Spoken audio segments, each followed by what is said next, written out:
If you are looking for a get-rich-quick side hustle, something that's going to earn you, I don't know, $10,000 extra a month, and you can do it from bed, you can do it while you watch TV, just tap a few keys, this is not the video for you. I'm sorry to tell you that side hustle probably doesn't exist. If you want to learn how to legitimately become a copywriter, become a content writer, have a side hustle that is exciting and fulfilling, could potentially even become your main job, if you want to become a freelancer, then yes, I am not going to BS you. This is the video for you.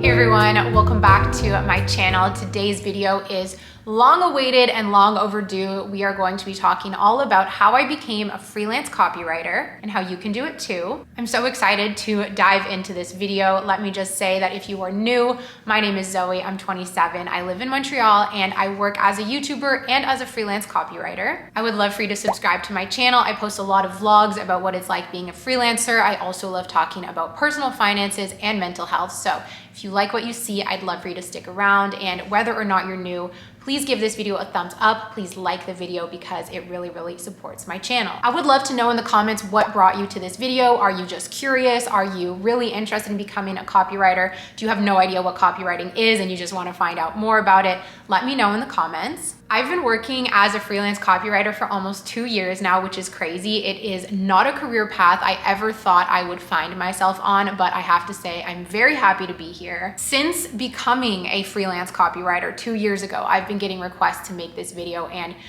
just being honest, I think I had a lot of imposter syndrome when it came to making this video. I was not trying to gatekeep. I was not trying to, not let you guys my secrets. I am going to let you guys know everything in this video. My hope is that by the end of this video, if you are interested in becoming a freelancer, getting into copywriting or content writing, you have a little bit of a roadmap that you can start with. There is so much BS out there when it comes to side hustles, becoming a freelancer. Like I talked about at the beginning of this video, a lot of I'm sorry, but scammers out there, they want to sell you their course. They want you to sign up for their online seminar. They want to charge you money so that you can learn how to be a freelancer. And a lot of them come with false promises of earning $5,000 a month, $10,000 a month, and that it's easy work. You don't have to lift a finger. And personally, I don't believe that job is out there. No one wants to pay you to breathe.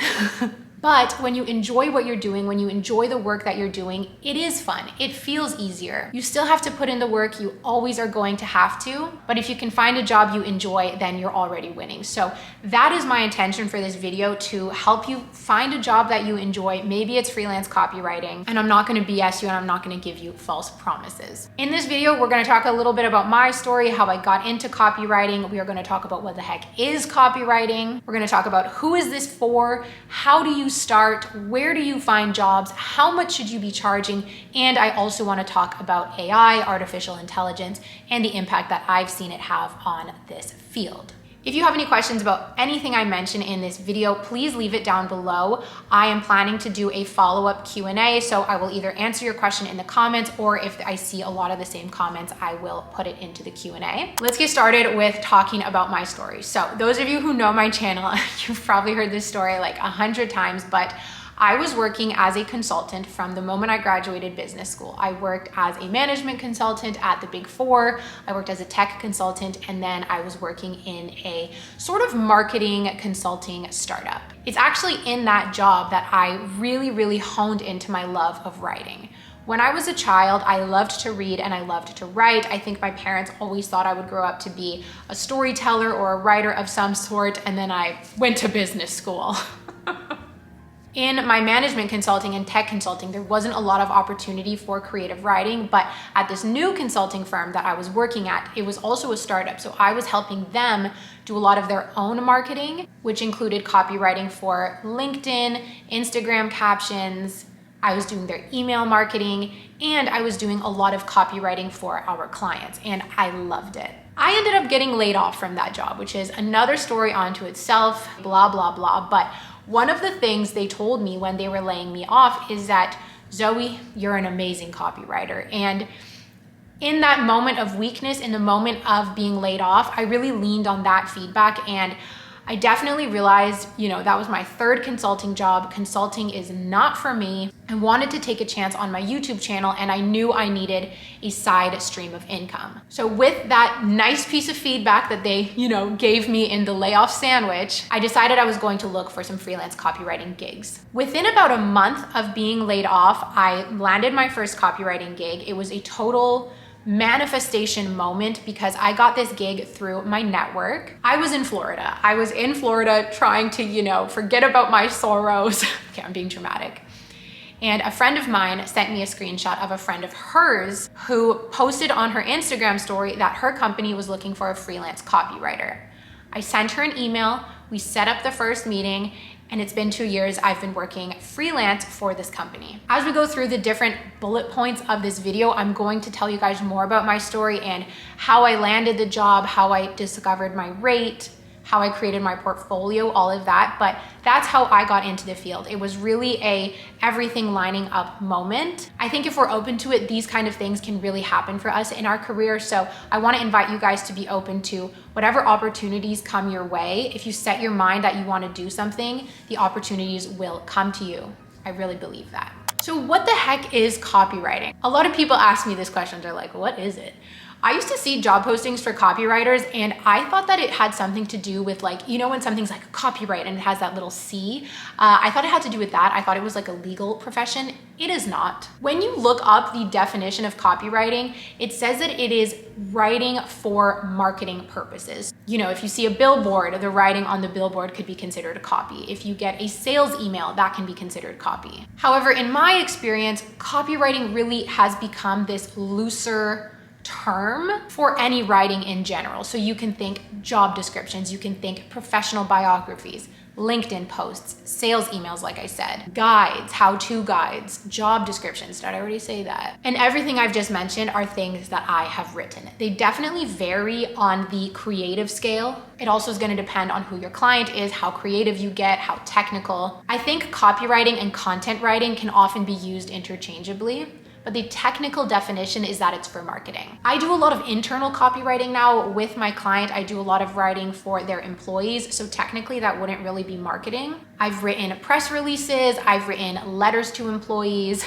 I've written executive biographies. I don't know if I'm allowed to say this, but I've even written letters from management. So in that definition of copywriting, I think it really shows that there is something out there for everyone. If you are the more technical type, maybe you have an engineering background, you can definitely apply it. If you have a creative writing background, there are more creative forms of copywriting. There's all different types out there. Every single company needs a copywriter. They need someone to write content for them, which means that there is a job for you.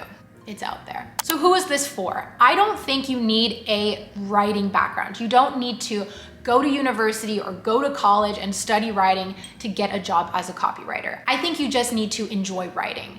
I really believe that the best writers are also readers because it helps you extend your vocabulary. It shows you different styles of writing. It's gonna help you be more creative. But as long as you enjoy writing, this job can be a good profile for you. And whatever your previous background is, like I said, whether that's engineering, teaching, medical, maybe you were a construction worker, a handy person, you can apply that. The construction companies, they need copywriters.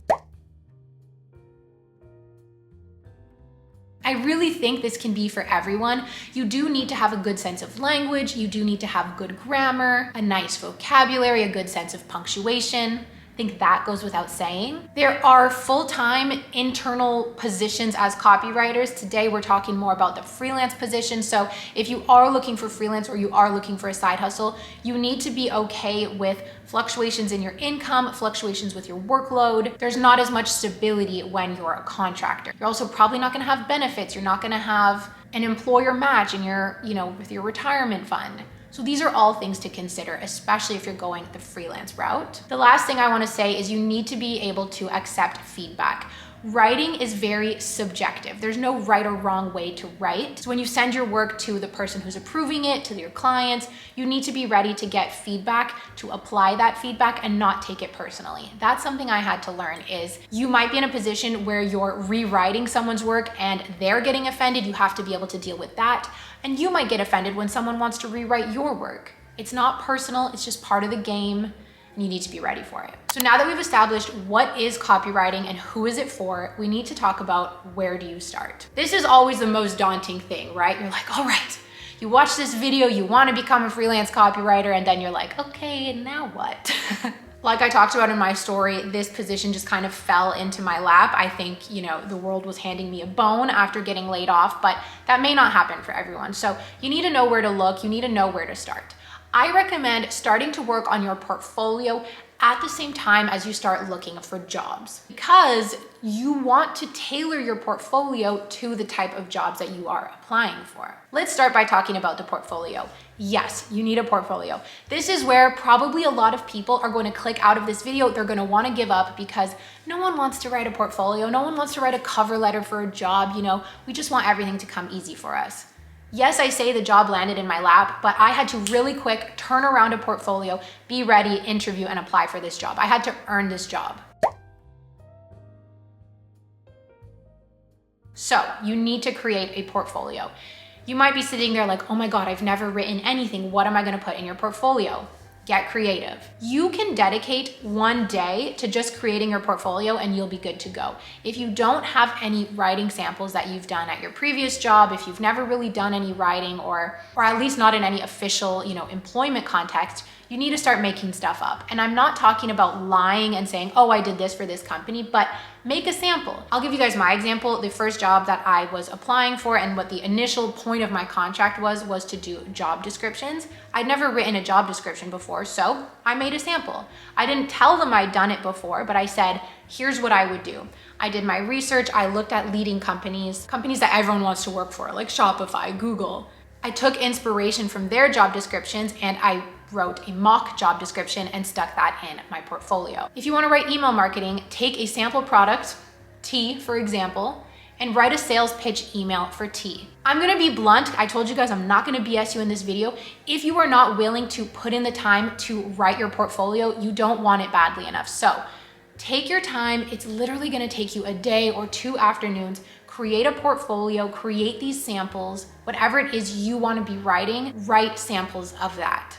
If you wanna write technical guides, if you wanna write social media captions, if you wanna write ads, make up a bunch of samples. I would say 2 to 3 samples depending on the length. If it's social media captions, I want you to write like 5. If it's job descriptions, do 2.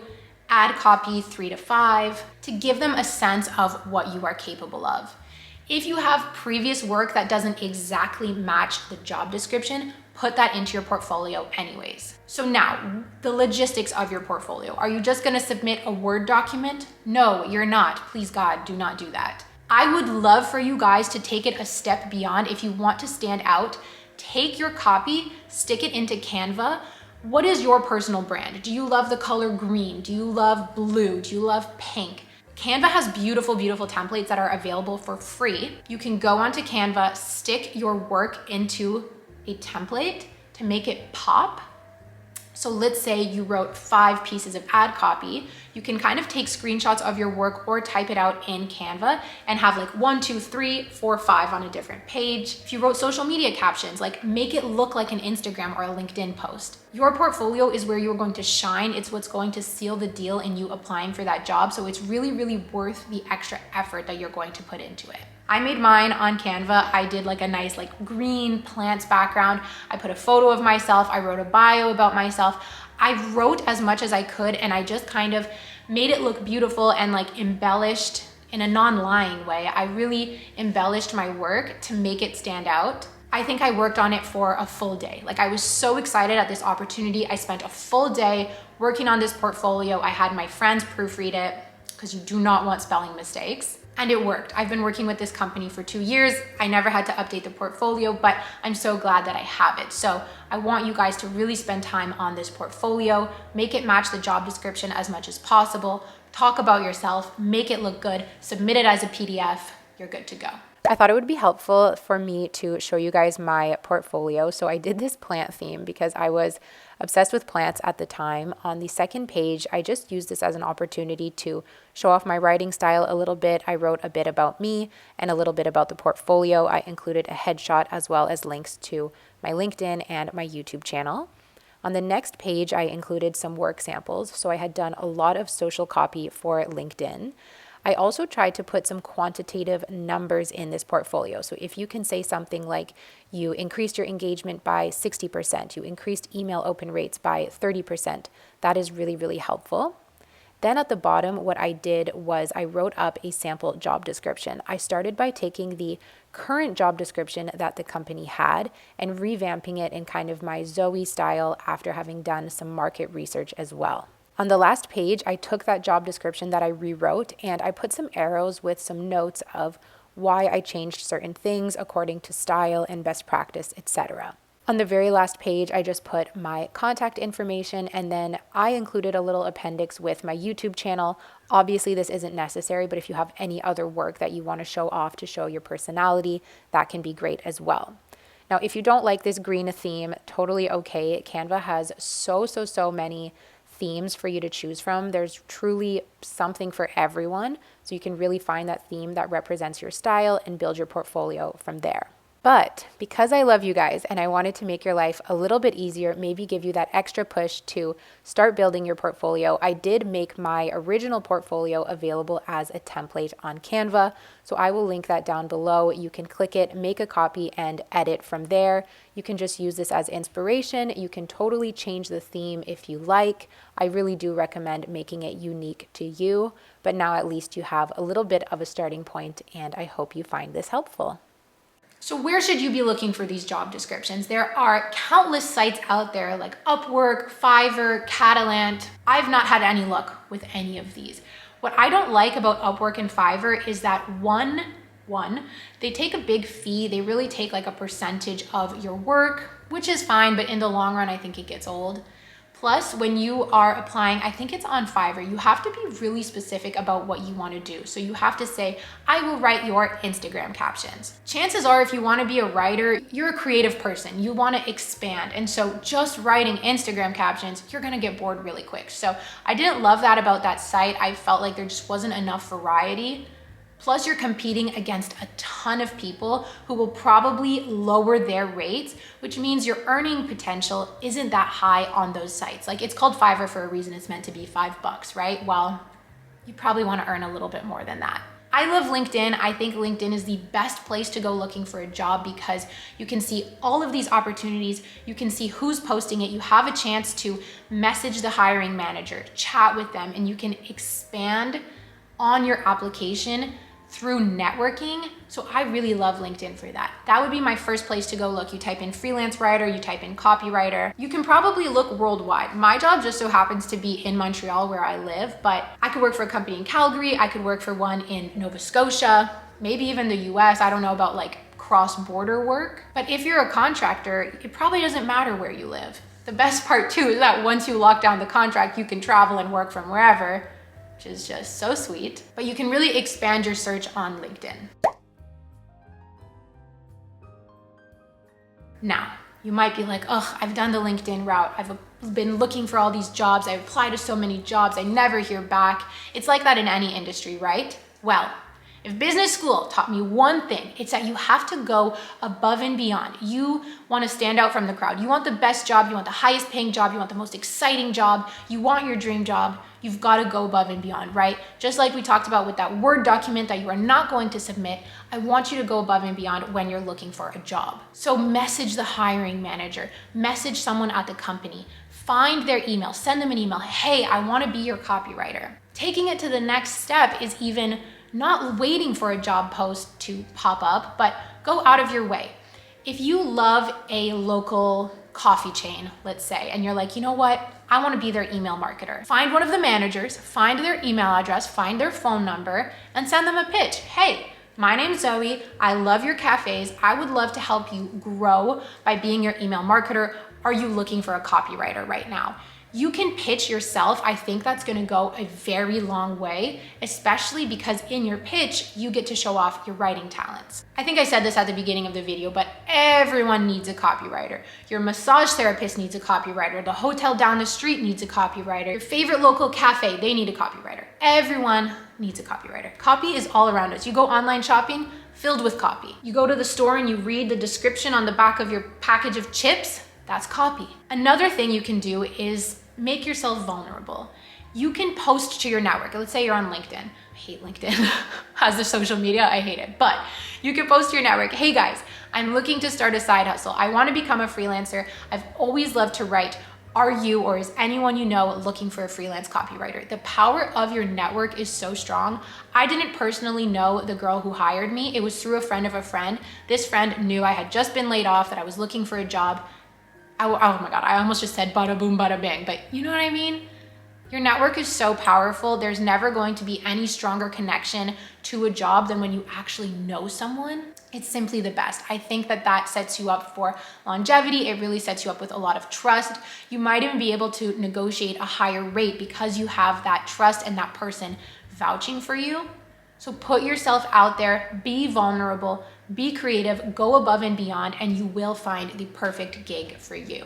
Now, I mentioned at the beginning of this video that I waited a while before I filmed this video, and I actually think it's a good thing that I did because ChatGPT, our dear friend, AI, what everyone's talking about, was not really a thing when I started copywriting 2 years ago, and now it is very much a thing. So I've been able to see the effects of AI on this industry. I have an alert set up on LinkedIn for new jobs, and let me tell you that in the last, I wanna say, let's say 6 months, since ChatGPT became very popular, let's not forget it's available for free, I've seen way less copywriting gigs. I'm not telling you this to freak you out. I just want to emphasize the point that in a market that is now even more competitive, you really need to stand out. I want to talk quickly about the ethics of using AI. Personally, I do not think it is ethical to, let's say you have a job writing blog posts, you're gonna charge 1 hour per blog post and you just plug it into ChatGPT, you're done in 5 minutes and you charge an hour. I do not think that is ethical.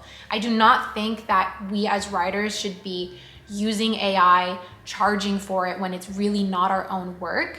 I like to use ChatGPT to help me find a synonym. It is so helpful. I write to it, hey, what's another word for congratulate? And it gives me a synonym. I don't think there's anything wrong with that. It's the same as using a thesaurus. Technically, I also use AI because I use Grammarly to proofread my work. Grammarly is so amazing. I just use the free version. But a lot of companies used to have copywriters come in and do blog posts. That's like I want to say the #1 entry point or the most common entry point to copywriting is these companies looking for you to do blog posts for them, which help with their SEO. ChatGPT can do that in 2 seconds for them. And at the end of the day, they know that very few people are really reading these blog posts. It's really just for SEO. So they make ChatGPT do it. However, if ChatGPT is writing your job description, it's pretty obvious. Like, I don't know, but I find you can just tell when something was written by AI, and it's not really a good look. So there are still opportunities out there. You just have to comb a little deeper to find them.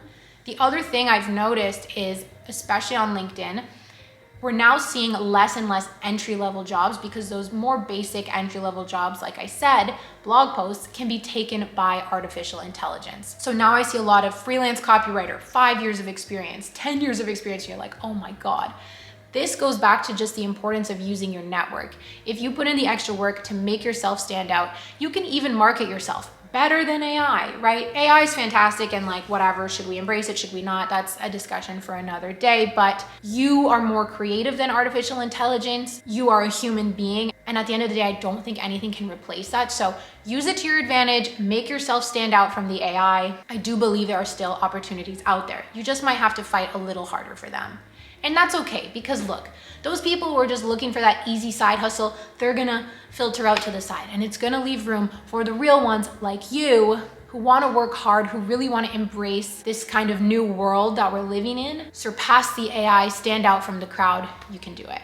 Okay, I know what you're wondering. Zoe, how much do I charge? How much can I make here? Like, what are we talking? Talk numbers to me. You wanna know, right? I'm gonna tell you. All right, so there are 2 primary ways you can get paid as a copywriter. Some jobs will pay you per word, and most jobs will pay you per hour. There is also a chance that you can get paid per project. I think that would be ideal because the tricky thing, the thing I personally don't like about getting paid by the hour is the more experienced you are, the faster and better you can write, Well, you're kind of penalized because you're not taking as much time. So if something that once took you an hour is now taking you half an hour, let's say your hourly rate was $100, which if it is, good for you, you're only getting 50 bucks now, right? You've improved your skills, but you're only getting paid for half the time. So for that, I don't love getting paid by the hour. However, most companies will just pay you by the hour. It's kind of the easiest way to figure it out. So you're probably gonna start with by the hour. In a few years, as you refine your skills, as you have this huge bank of work that you can look back on, you'll be able to set a per project rate. And if the companies that you work with are okay with that, then that's even better for you. That is something that I currently aspire to. I am not paid per project, I'm still paid by the hour. So how do you determine your hourly rate? When I was applying for this first contract, I'm not gonna lie, I was desperate. I was so desperate. I had just been laid off. I wanted to take a chance on my YouTube channel. I think I had like less than 20,000 subscribers at the time.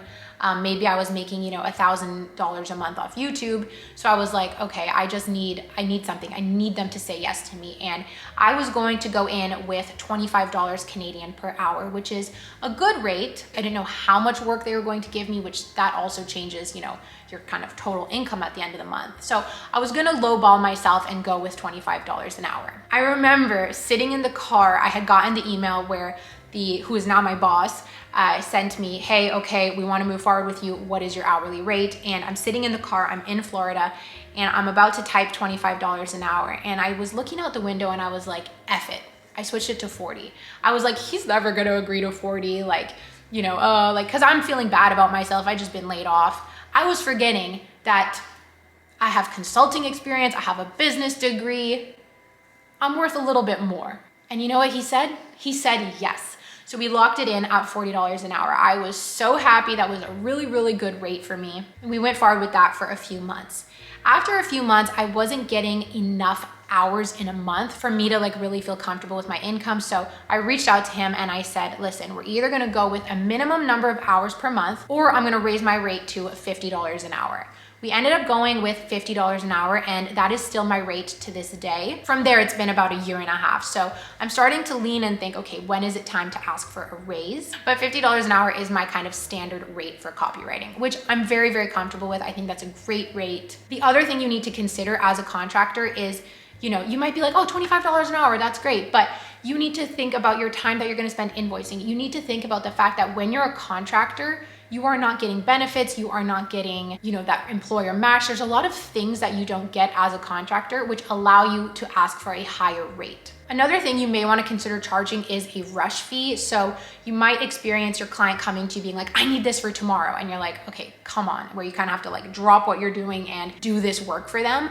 I implemented a rush fee of $10 when they do that to me, because I just think it's fair, As a contractor, you're not working for them 9 to 5. You might be, out at the grocery store and they're like, I need this in 2 hours. So you're like, fine, it's gonna be an extra 10 bucks. So I charge my hourly rate plus $10 whenever there is something that is a rush like that. I think that's a really good and fair idea. Learning to value yourself and your time as a freelancer is so important. It's still something that I'm learning, and while editing this video, I realized that $10 for you to drop what you're doing and start working on something is really not enough.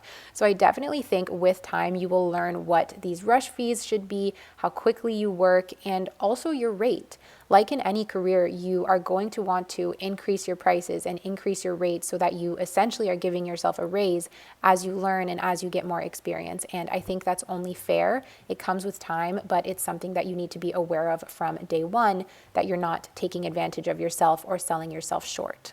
You also want to think about the caliber of the projects when it comes to your hourly rate. I started doing job descriptions, like I said, and my relationship with this company was just going so well that they started giving me extra projects. And some of these projects were very different in caliber from job descriptions and press releases. They started becoming bigger and more intense projects that I felt were worthy of a higher rate. I kind of looked back on my consulting experience where junior consultants with no experience, the company's charging $250 an hour for them. So I kind of knew, had they hired a consulting firm to write this guide for them, for example, they'd be paying $300 to $400 an hour. So I deserve a little bit more. It was very nerve-wracking asking for a raise. I went in at $80, we landed at $70, and I'm so glad I did, because the last thing you want to feel towards your client is resentment. So take into consideration the caliber of your work. Think to yourself, if someone else was doing this, how much would they be charging? If they were hiring, a legitimate firm to write this, how much would the firm be charging? Position yourself somewhere in there to get the rate that you deserve. I don't want you guys lowballing yourself. It's very easy to think, oh, I should just be, grateful for this opportunity. I don't want to step on any toes. No one is going to say no and then fire you. They're either going to say no, they're going to, meet you somewhere in the middle.